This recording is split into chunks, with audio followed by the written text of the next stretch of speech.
हमने वर्क और कार्य का पूरा चैप्टर हमने कंप्लीट कर लिया था, जिसके अंतर्गत हमारी 6 क्लासेस हुई थी। उसके अगले हिसाब से हम लाभ हानि का चैप्टर लेके आए हैं। हमारा चैप्टर है लाभ और हानि। ठीक है, तो इसका हमने क्लास 1 जो पार्ट 1 है उसकी आज हमने शुरुआत की है। बिल्कुल इजी मेथड से, यानी दो तरीके से सवाल को समझाए जाएंगे। बिल्कुल ध्यान से देखना है। मैं उसी चीज के फॉर्मूले लिखवाऊंगा जिसका हम यूज करेंगे। ठीक है, तो देखिए इस सवाल के अंतर्गत क्या पूछा गया। कहता है कि 21 सेबों का क्रय मूल्य, सेब लगा लो चाहे कोई भी वस्तु लगा लो, उनका क्रय मूल्य 15 सेबों के विक्रय मूल्य के बराबर है। लाभ या हानि प्रतिशत ज्ञात कीजिए। अब सबसे पहले कुछ बातें बताएंगे, हालांकि वो सभी को पता है, परंतु मेरे हिसाब से किसी को पता हो या न हो, हम वो बातें थोड़ी थोड़ी बताएंगे क्योंकि सभी इससे बराबर आ जाएंगे। सबसे पहले पता होना चाहिए, क्रय मूल्य कोई भी चीज खरीद जाती है वो क्रय मूल्य होता है। मान लो कोई चीज 50 रुपए में खरीदी, ठीक है, वो क्या हो गया, क्रय मूल्य हो गया।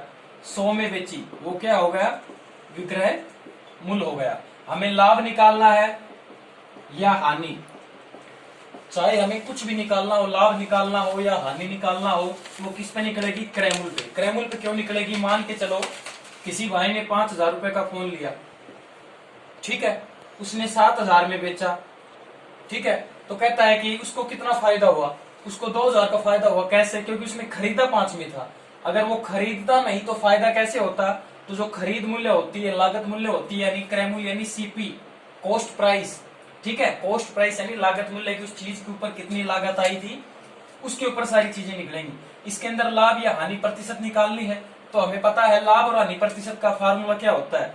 लाभ प्रतिशत का फार्मूला होता है, जितना रुपए का लाभ होता है वो लाभ लिखो, गुणा में 100 क्योंकि प्रतिशत है, और बटे में वही चीज मैंने बताया था, क्रय मूल्य। ठीक है, ये लाभ प्रतिशत का फार्मूला हो जाएगा। और हानि प्रतिशत तो इसकी जगह हानि हो जाएगी। ठीक है, तो इस सिलसिले में देखेंगे। सवाल को देखिए क्या कहता है, बिल्कुल इजी मेथड से इसको समझाया जाएगा। बिल्कुल बोधरेशन नहीं लेना है, concentration of mind set on black board. जो दिमाग का ध्यान है वो यहाँ पर होना चाहिए। बिल्कुल रेशियो के हिसाब से समझाएंगे, अनुपात के हिसाब से, कुछ नहीं निकालना इसके अंदर, कुछ नहीं मानना। हम सवालों में पहले देखते आए हैं बचपन से, माना 1 सेब का क्रय मूल्य या 1 सेब का विक्रय मूल्य, वैसा कुछ नहीं करना है।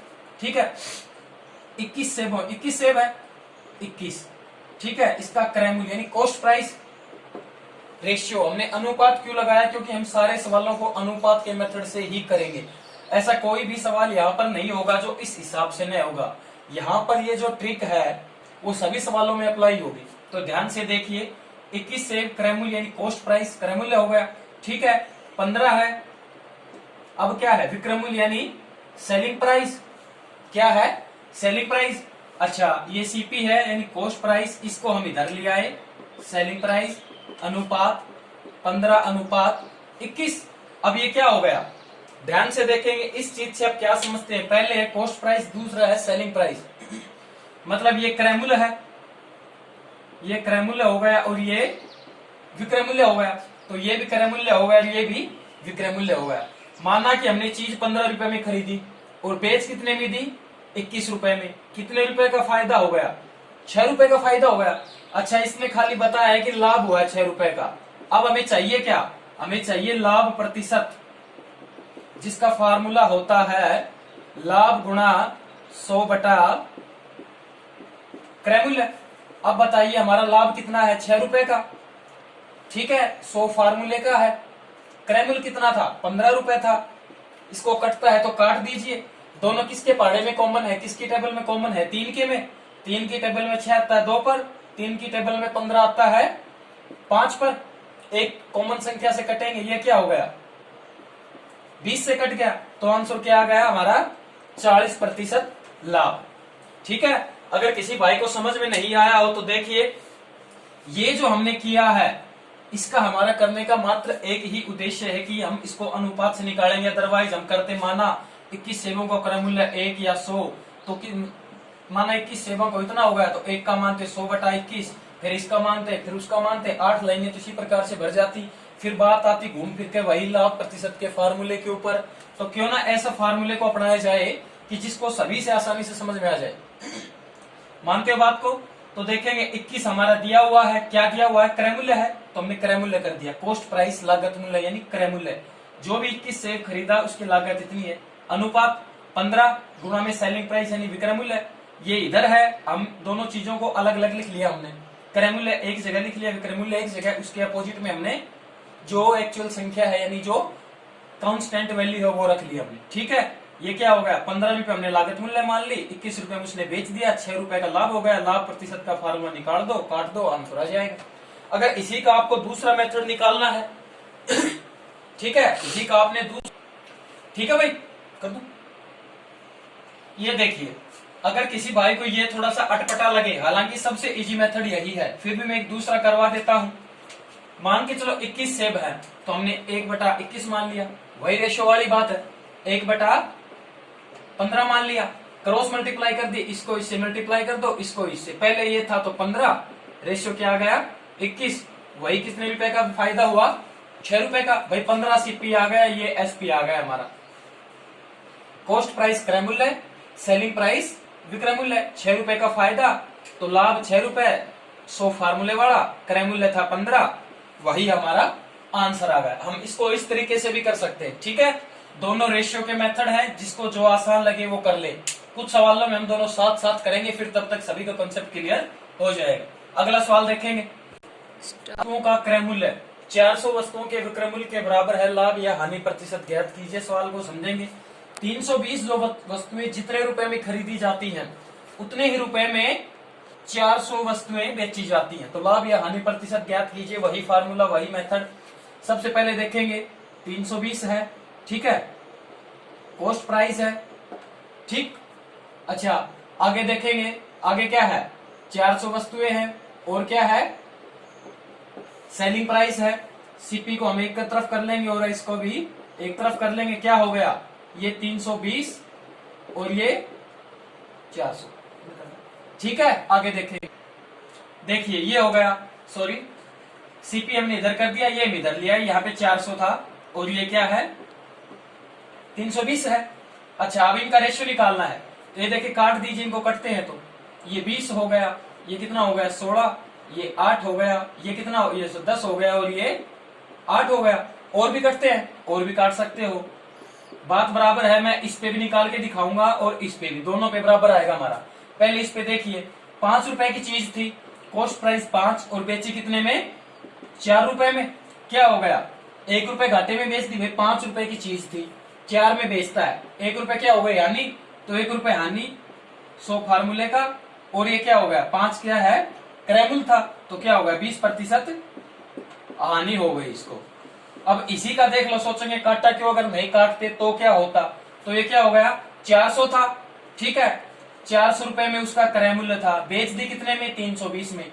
400 की चीज 320 में बेच रहा है, 80 रुपए का घाटा खा गया, मतलब हानि हो गई 80 रुपए की, 100 फार्मूले का, ठीक है। और क्रय मूल्य ये था, 0 से 0 कट गया, ठीक है, 8 पंजे 40, ये कितना हो गया 20 पंजे 100, यानी 20 रुपए की क्या हो गई हानि। तो काटने से कोई फर्क नहीं पड़ता, डायरेक्ट इसको काट सकते हैं, यहां भी कर सकते हैं। तो दूसरा फार्मूला हमने बताया था वो देखेंगे, 320 था, ठीक है, ये 1/400 था, वही बात हमने काट सकते हैं इनको, कितने पे कट गया, ये 5 पे कट गया और ये कितने पे कट गया भाई 4 पे, ये 4 पे कट गया, ये 5 पे कट गया, ठीक है, जैसे ये काटा था। तो आगे क्या करेंगे, इसी प्रकार से उसको निकाल लेंगे, ठीक है, कोई ज्यादा दिक्कत वाली बात नहीं है। आगे देखेंगे कैसे काट लिया हमने इनको, जो भी काट लिया, फिर हमने आर पार गुणा की थी, ठीक है, 5 यहाँ पे आ गया और 4 यहाँ पे आ गया। काटने के बाद मल्टीप्लाई कर लो आर पार की, या पहले कर लो, ठीक है। चलो दोनों वे करके दिखाते हैं, 1/320, 1/400, मान लो इधर मल्टीप्लाई हो गई, ये 400 आ गया और ये 320 आ गया। अब भी काटोगे, ठीक है, ये 5 आ गया, ये 4 आ गया, हमने पहले काट दिया था तो 5 4 लिख दिया था, ठीक। अगला सवाल देखो, देखिए सवाल है 40 वस्तुओं का क्रय मूल्य 50 वस्तुओं के विक्रय मूल्य के बराबर है, ठीक है, तो लाभ या हानि प्रतिशत ज्ञात कीजिए। जो हमने पहला मेथड बताया था शुरुआत के 2 सवालों में वही था, अब भी यही रहेगा, ठीक है। तो 40 क्या है क्रय मूल्य है, तो क्रय मूल्य लिख दो, चाहे सीपी लिख दो, चाहे सीपी लिख दो, ठीक है। रेशियो ये क्या है 50, आगे क्या है विक्रय मूल्य लिख दो, चाहे एसपी लिख दो, विक्रय मूल्य हो गया। अच्छा, ये क्या हो गया क्रय मूल्य, ठीक, मल्टीप्लाई क्या हो गया विक्रय मूल्य, रेशियो। इधर क्या है 50 और इधर क्या है 40, यानी 50 रुपए में चीज खरीदी और 40 में बेच दी। 50 की खरीदी उसने, 40 में बेची, 10 रुपए की क्या हो गई, हानि हो गई। तो हानि प्रतिशत का फार्मूला क्या होता है, हानि गुणा 100 बटा क्रय मूल्य। क्रय मूल्य 50, 50 दूनी 100, 10 दूनी 20% की क्या हो गई, हानि हो गई। ये निकालेंगे 1 बटा 40 रेशियो 1 बटा 50। भाई ये 40 था, भाई 1 रुपए में 40 वस्तु, 1 रुपए में 50 वस्तु। एक लिखने का कोई औचित्य नहीं है, सिर्फ यही इसका आधार है। ठीक है, 1 रुपए में 40 वस्तु, 1 रुपए में 50 वस्तु, आर पार गुणा यानी क्रॉस मल्टीप्लाई करते हैं तो यहाँ 50 आ गया, यहाँ 40 आ गया। 0 से 0 काटना चाहो तो काट दो, नहीं काटते तो भी कोई फर्क नहीं पड़ेगा। ठीक है, 50 की चीज 40 में बेची, 10 का घाटा निकला। ठीक है, 10 मतलब हानि गुणा 100 बटा क्रय मूल्य कितना है 50 है। 50 दूनी 100 बराबर 10 दूनी 20% की हानि होती है। क्या होती है, हानि होती है। ठीक है, अगला सवाल देखिए। कहता है कि एक व्यक्ति 10 रुपए में 12 पेंसिल खरीदता है। ठीक है, उसके बाद वह 12 रुपए में 10 पेंसिल को बेचता है। इस सौदे में उसे लाभ या हानि प्रतिशत क्या होगा। देखो, इस प्रकार से क्रॉस सवाल आता है तो किस प्रकार से करेंगे, मेथड वही रहेगा। ठीक है, थोड़ा सा चेंज होगा, सवाल बड़ा होता जाएगा, मेथड चेंज होता जाएगा। ये वस्तु है, मतलब 12 पेंसिल क्या है, वस्तु। तो यहां लिखेंगे वस्तु, क्या लिखेंगे, वस्तु, यहां लिखेंगे रुपए। ठीक है, ये सेलिंग प्राइस निकल आएगा, यहां से निकल आएगा, सॉरी यहां से कॉस्ट प्राइस, यहां से सेलिंग प्राइस। ये क्रय मूल्य हो गया, ये भी क्रय मूल्य हो गया। ठीक है, अब रुपए की जगह रुपए लिखो, वस्तु की जगह वस्तु लिखो। सबसे पहले क्या था, 10 रुपए में 12 पेंसिल, 12 पेंसिल हो गई, तथा वह 12 रुपए में, ये 12 रुपए में 10 पेंसिल खरीदता, हमने खरीद ली। सबसे पहले ये लिख दिया हमने, 10 रुपए में 12 पेंसिल, 12 रुपए में 10 पेंसिल। तो क्रॉस मल्टीप्लाई करेंगे, हालांकि हम सबसे पहले इसको मल्टीप्लाई करते हैं, लेकिन अब ऐसा नहीं करेंगे, टू दी वे चलेंगे। हमें सबसे पहले क्या चाहिए, लागत मूल्य पता होनी चाहिए। लागत मूल्य कैसे आएगी, मतलब जो भी चीज हमने खरीदी कितने रुपए में खरीदी, जो भी चीज हमने खरीदी वह कितने रुपए में खरीदी वो पता होना चाहिए। उसके पता होने के लिए हमारे पास रुपए को इससे मल्टीप्लाई करेंगे। तो 10 दाएं 100, समझ गए इसको मल्टीप्लाई इससे क्यों किया है, क्योंकि हमें सबसे पहले लागत मूल्य तो पता होनी चाहिए। लागत मूल्य आ गई सीपी बराबर 100, बराबर ये क्या हो गया 12 12 144। 100 रुपए की चीज 144 में बेचता है तो क्या हो गया, 44 का प्रॉफिट हो गया, यानी लाभ क्या हो गया 44 रुपए। ठीक है, तो लाभ प्रतिशत निकालना है। लाभ प्रतिशत का फार्मूला होता है लाभ गुणा 100। ठीक है, लाभ गुणा 100 बटा क्रय मूल्य कितना है 100 ही आया है, 100 से 100 काट दिया, लाभ कितना प्रतिशत हो गया 44% हो गया। दूसरा वे देखना चाहते हो तो देखिए, एक व्यक्ति 10 रुपए में 12 पेंसिल, पहले वाले सवालों में हमारे पास रुपए नहीं थे, वस्तु ही थी, तो हमने एक माना था रुपए को। अब रुपए हमारे पास है तो 10 रुपए में 12 वस्तु। ठीक है, अच्छा 12 रुपए में 10 वस्तु।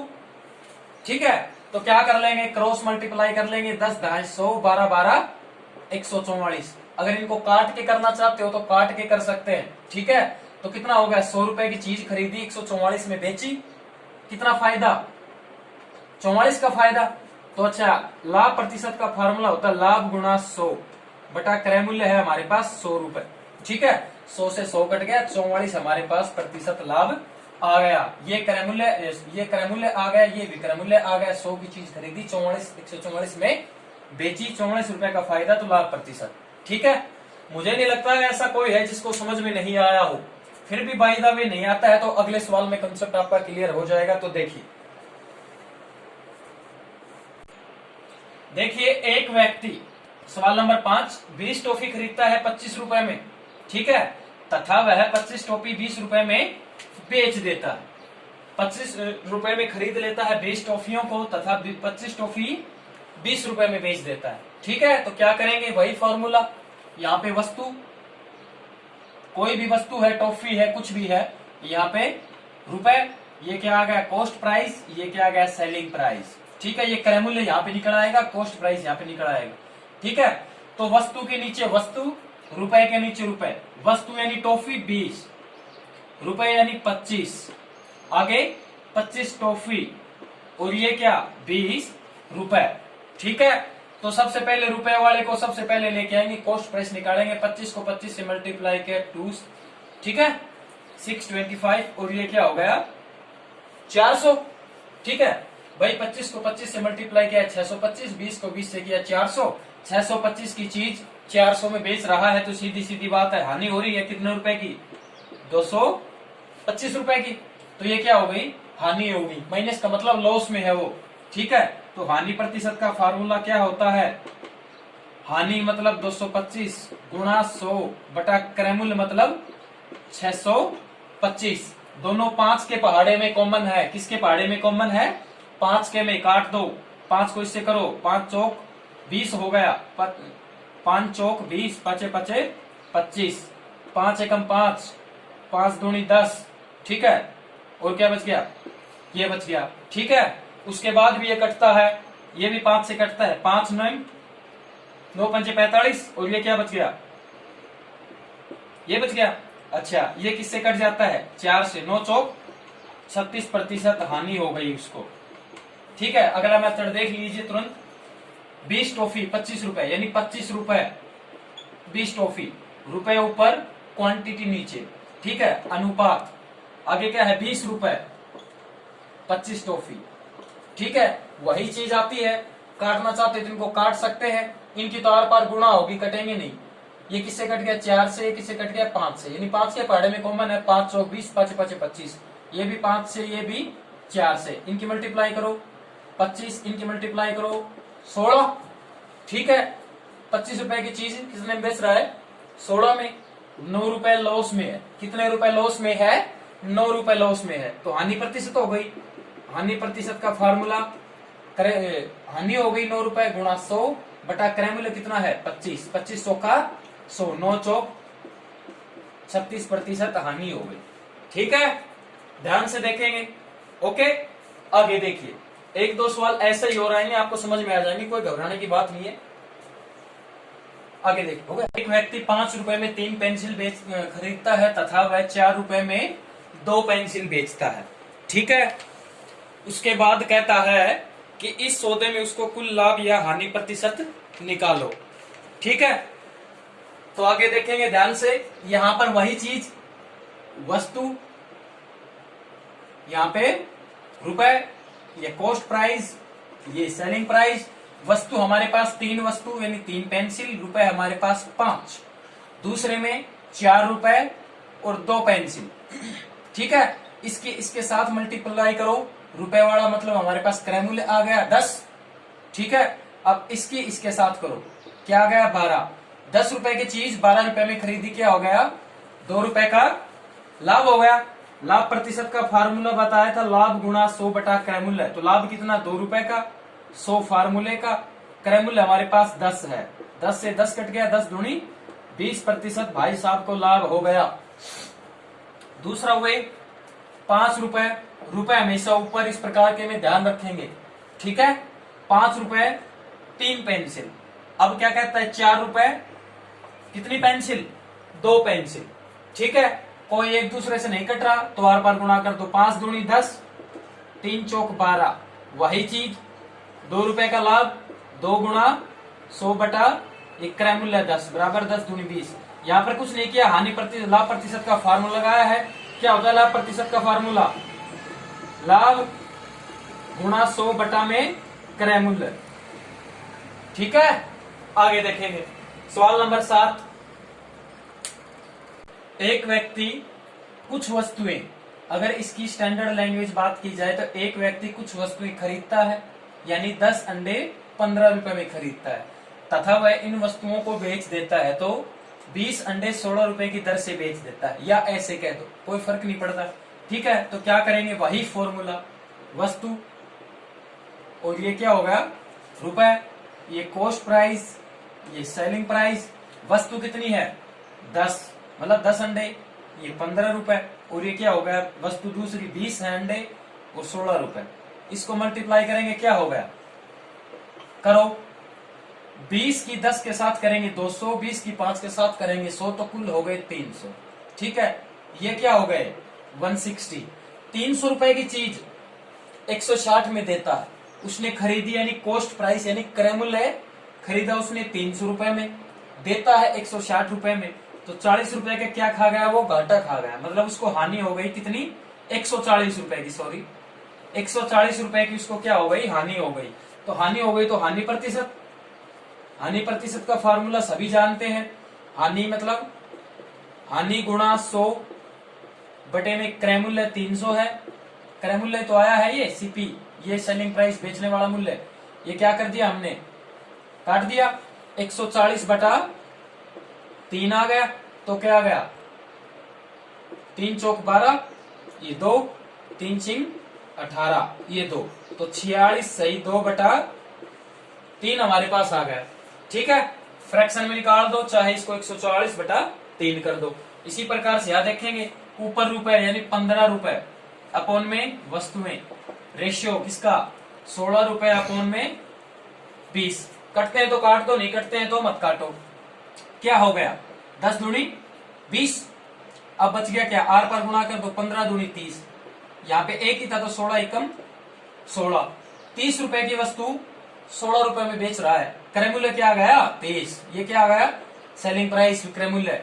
30 रुपए की वस्तु है, 16 में बेच रहा है, 14 रुपए की हानि खा रहा है, तो 14 गुणा 100 बटा क्रय मूल्य था 30। ये क्या हो गया? 14 दाई 140 बटा 3, यही आएगा। ठीक है, आगे देखेंगे। 3 ये था, 140 बटा 3 ही ये है। अगला सवाल देखें। देखिए, कहता है कि एक व्यक्ति कुछ वस्तुएं खरीदता है। ठीक है, ध्यान से सुनेंगे। कुछ वस्तुएं खरीदता है, किस दर से? 1 रुपए में 2 वस्तु। उसने उसी दर से कुछ और वस्तु खरीदी 3 रुपए, 1 रुपए में 3 वस्तु।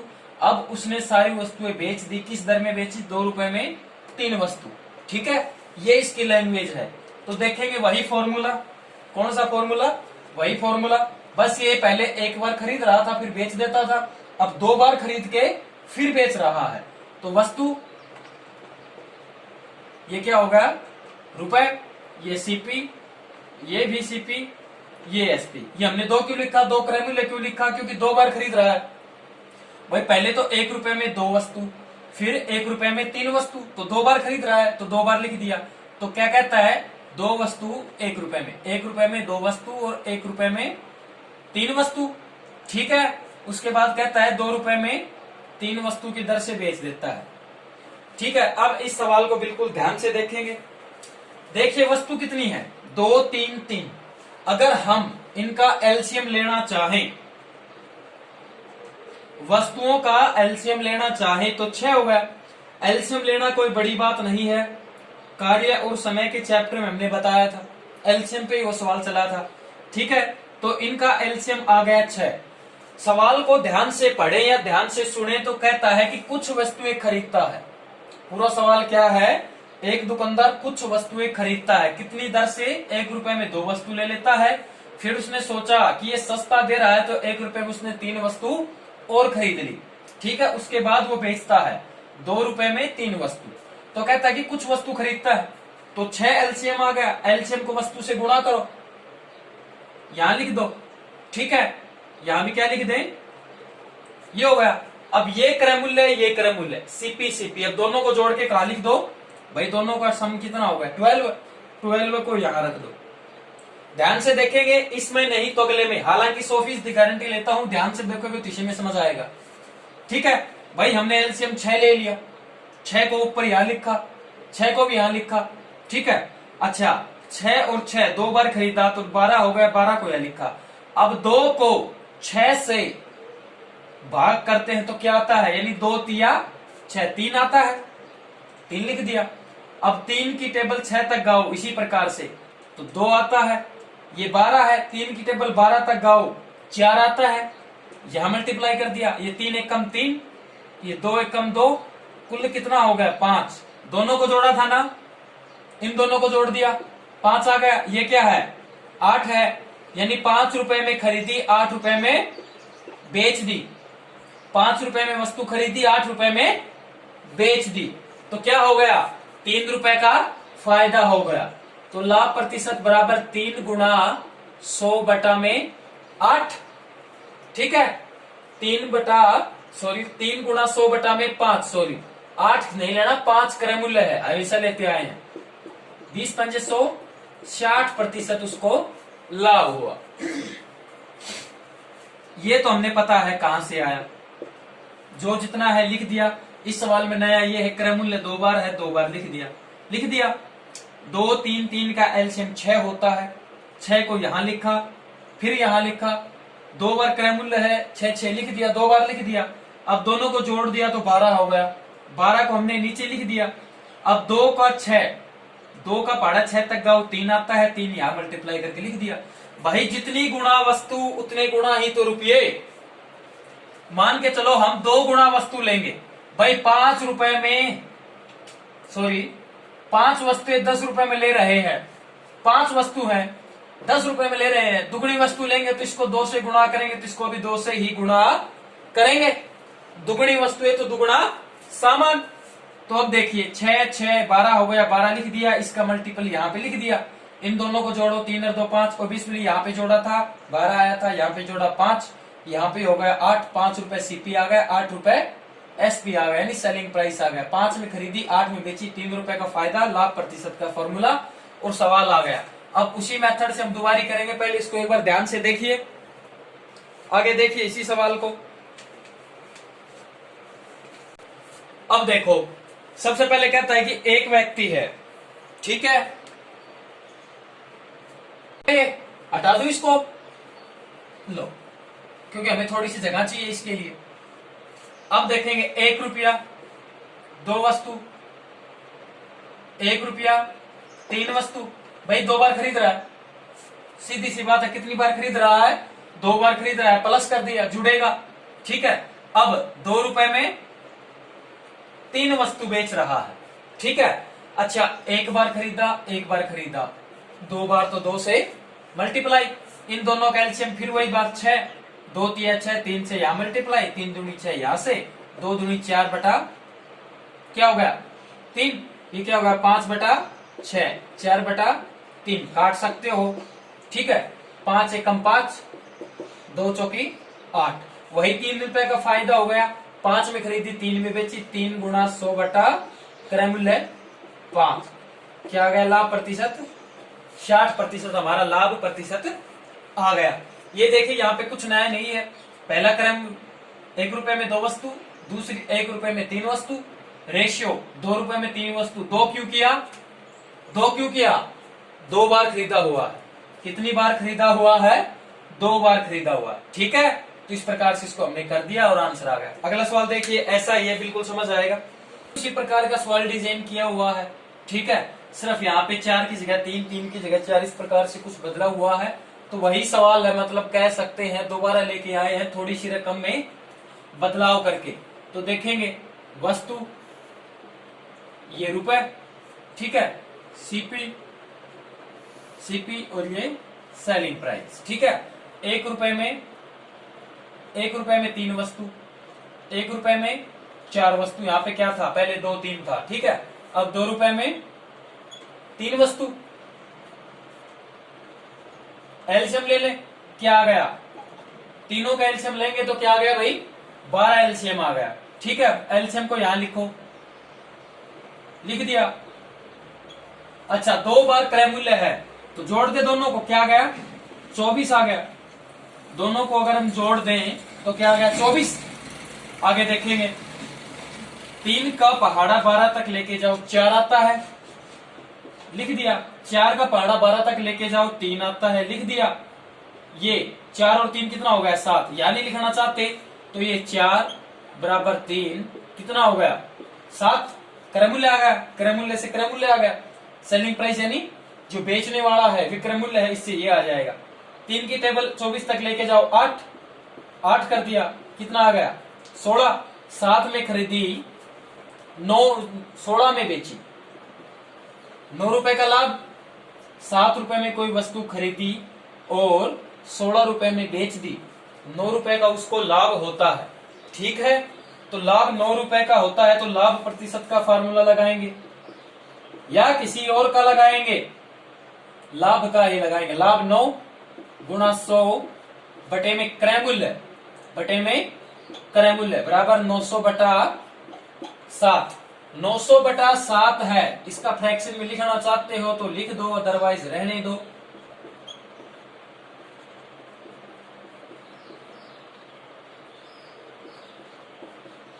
ये क्या आ गया 128 सही 4 बटा 7। 128 सही 4 बटा 7 प्रतिशत क्या आ गया हमारे पास, लाभ आ गया भाई। ठीक है, उस सौदे पर उसको कितना लाभ हुआ ये हमारे पास आ गया। अब दूसरा फार्मूला देख लो यहाँ पे, आई मीन टू से इन दैट केस दूसरा मेथड। ठीक है, 1 रुपए में 3 वस्तु, 1 रुपए में 4 वस्तु, भाई 2 बार खरीदा है ना, 2 बार खरीदा है, प्लस कर दिया। रेशियो सिंगल होता तो सिंगल करते, सिंगल के 2 बार आएंगे। ठीक है, अब उसने 2 रुपए में 3 वस्तु, 2 रुपए में 3 वस्तु की दर से बेच दी, तो 2 क्रय मूल्य है, यानी 2 बार वस्तु खरीद रहा है, तो दुगुना। ये क्या आ गया 12 एलसीएम आ गया। पहले ये सोल्व कर लो, 3 चौक 12, 4 एकम 4, 4 3 12, 3 एकम 3। ठीक है, ये क्या आ गया 2 दूनी 4 बटा 3 आ गया।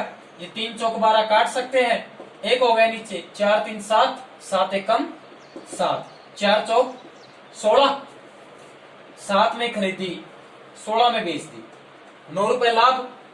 9 गुणा 100 बटा में क्रय मूल्य कितना था 7 था, यही तो आया 900 बटा 7। तो इसको कर देंगे 128 सही 4 बटा 7 प्रतिशत। ठीक है, समझ में आ गया। एक सवाल और है ऐसा ही, ध्यान से देखेंगे तब आसानी से समझ में आ जाएगा। देखिए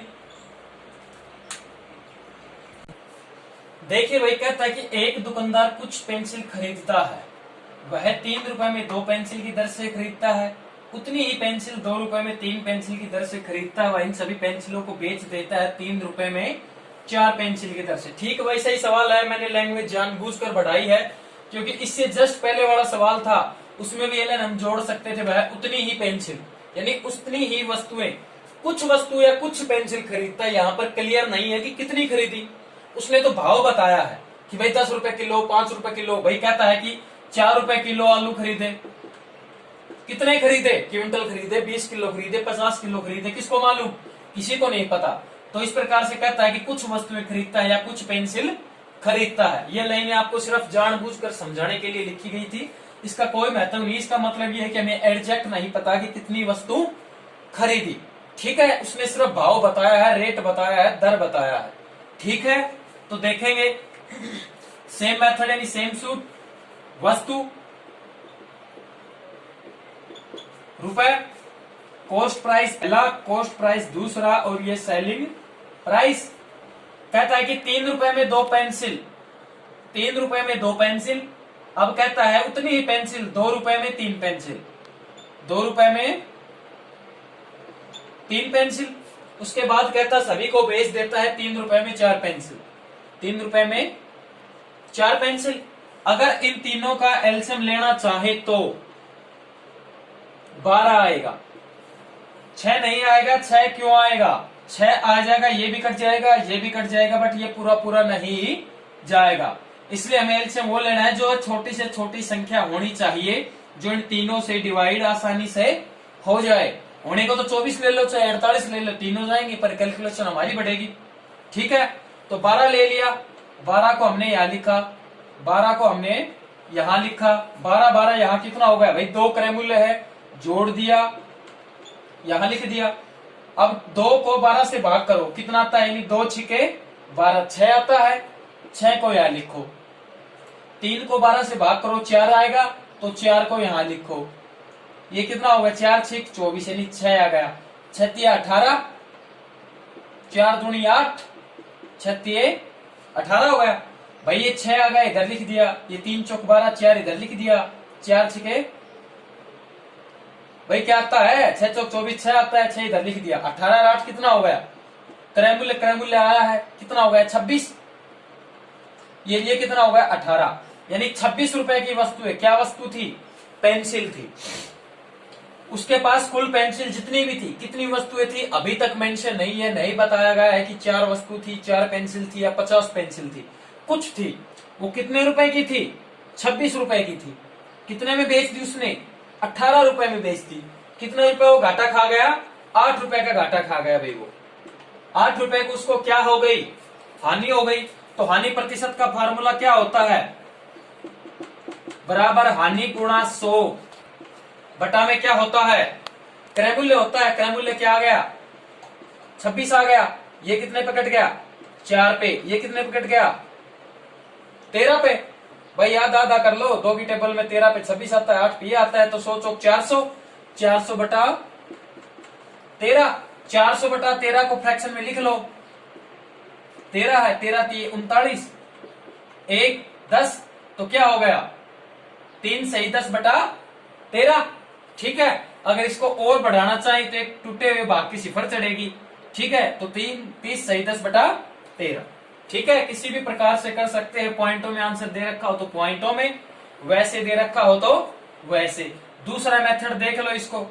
मैंने कहा था मैं 1 या 2 मेथड से ही चलूंगा, ये नहीं कि सवाल नंबर 1 में अलग मेथड हो गया, 2 में कुछ हो गया, 3 में P हो गया, इसमें -D हो गया, इसमें V हो गया, इसमें 100 गुणा R हो गया। No, this is not way to learning. इससे आप सरकारी नौकरी या कोई भी एग्जाम पास नहीं कर पाएंगे। बी स्मार्ट, स्मार्ट बनोगे तभी क्वेश्चन पास होंगे, सॉरी पेपर पास होगा, अदरवाइज नहीं होगा। वैसे तो सभी पढ़ते हैं, स्मार्ट तरीके से जो पढ़ता है उसी की बात बनेगी। आप बुक्स उठाकर देखिए, ठीक है, आपको हर सवाल में अलग ट्रिक मिलेगी, हर सवाल में अलग ट्रिक मिलेगी। ट्रिक वही जो हर सवाल में आए। भाई मान के चलो मैंने एक बुक देखी थी, रियल में देखी थी, उसके अंदर 29 ट्रिक थी प्रॉफिट एंड लॉस में। अब खाली प्रॉफिट एंड लॉस के अंदर बंदा 29 फॉर्मूले, ट्रिक का मतलब फॉर्मूले, जिसके अंदर पता नहीं क्या क्या था, P - D गुणा 100 - 10 बटा 100 गुणा R P Q A B C, पता नहीं क्या क्या नॉनसेंस टाइप का था। अब बंदा इनको याद करे कि सवाल निकाले, एक चैप्टर में 29, अरे इसमें तो ले दे के 6-7 फार्मूले बनते हैं भाई। क्रय मूल्य का अलग फार्मूला बनता है, इसका अलग बनता है, प्रॉफिट एंड लॉस का बनता है। सभी को ये भी याद नहीं होते, ये 4 फार्मूले ही याद नहीं होते, क्रय मूल्य का, विक्रय मूल्य का, लाभ प्रतिशत का, हानि प्रतिशत का। तो 29 कहां से याद रखेगा। तो एक ट्रिक सभी में चलेगी हमारी, ठीक है। और ये दूसरी इसलिए करवा रहा हूं, हो सकता है किसी का दिमाग किसी कोने में कहीं काम कर जाए, उसको ये अच्छी लगे, किसी को ये अच्छी लगे, तो इसी का हमें देखिए। तो कुल मिला के हमने यही कहा था कि 29 ट्रिक एक चैप्टर में याद नहीं हो सकती, हमें बहुत कुछ याद रखना पड़ता है। इंग्लिश भी है, जीके भी है, रीजनिंग भी है, मैथ भी है, ठीक है। तो इसमें कोई फॉर्मूला याद नहीं रखना इस प्रकार के कोई ज्यादा, सिर्फ एक लाभ प्रतिशत और हानि प्रतिशत का अभी तक आया है, ले दे के क्रय मूल्य और विक्रय मूल्य का और आएगा। कोई ट्रिक याद नहीं रखनी, सिर्फ कॉन्सेंट्रेशन ऑफ माइंड करना है, ठीक है। हमारा सवाल आसानी से आ जाएगा। 2 ट्रिक हम लेके चले थे, 1 और 2, दोनों ही चलेंगी, उसके अलावा फिलहाल कोई नहीं है। देखिए 3 रुपए में 2 पेंसिल, 3 रुपए बताया था, इसमें रुपए ऊपर, 2 पेंसिल हो गई। उसके बाद कहता है 2 रुपए में 3 पेंसिल, 2 रुपए 3 पेंसिल, ठीक है। 3 रुपए में 2 पेंसिल, ठीक है, और 2 रुपए में 3 पेंसिल हो गई। अच्छा रेशियो, ये 2 हमने इसलिए जोड़ दिया, 2 बार खरीदा है भाई, 2 बार क्रय मूल्य है। 3 रुपए में 4 पेंसिल, 3 रुपए में 4 पेंसिल, 2 बार क्रय मूल्य है तो 2 बार हो गया भाई। रुपए भी तो 2 बार ही होंगे, दुगुनी वस्तु दुगुने रुपए। एक वस्तु खरीदोगे 1 रुपए देना पड़ेगा मान लो, तो 2 वस्तु खरीदोगे तो 2 ही देना पड़ेगा, रुपए भी तो दुगने होंगे। इनका एलसीएम 6, 2 तिया 6, 3 तिया 9, 3 दूनी 6, 2 दूनी 4, ठीक है। ये 2 से 2 कट रहा है, 3/2 हो गया। ये 3 से कट रहा है, यहाँ पर 1 हो गया, 9 4 13, 13 एकम 13, 3 तिया 9, ठीक है भाई। यहां पर हानि कितने की है, 13 की चीज उसने खरीदी, भाई साहब ने 9 में बेची, 4 रुपए का लॉस खा गया, हानि हो गई। तो हानि का फार्मूला हानि गुणा 100 बटे में क्रय मूल्य कितना है, 13 रुपए है। कुल मिला के वही बात आ गई, 400 बटा 13, 400 बटे में 13। तो आज की क्लास हमारी यहीं पर खत्म होती है, कल आएंगे नए सवालों के साथ, ठीक है। ट्रिक हमारी यही रहेगी, ठीक है। किसी को घबराने की जरूरत नहीं है, जिसने ध्यान से देखा उसको कोई माई का लाल फेल नहीं कर सकता है। मैथ में हमारा टारगेट है 20 नंबर आते हैं मैथ में तो 20 में से 20, 25 आते हैं तो 25 में से 25। कोई ऐसी ट्रिक का ऐसी विधि नहीं छूटेगी जो आपको न आए। इस प्रकार के सवालों में कोई कठिनाई है तो कमेंट बॉक्स में जरूर लिख के बताइएगा, दोबारा करवा दिया जाएगा। थैंक्स।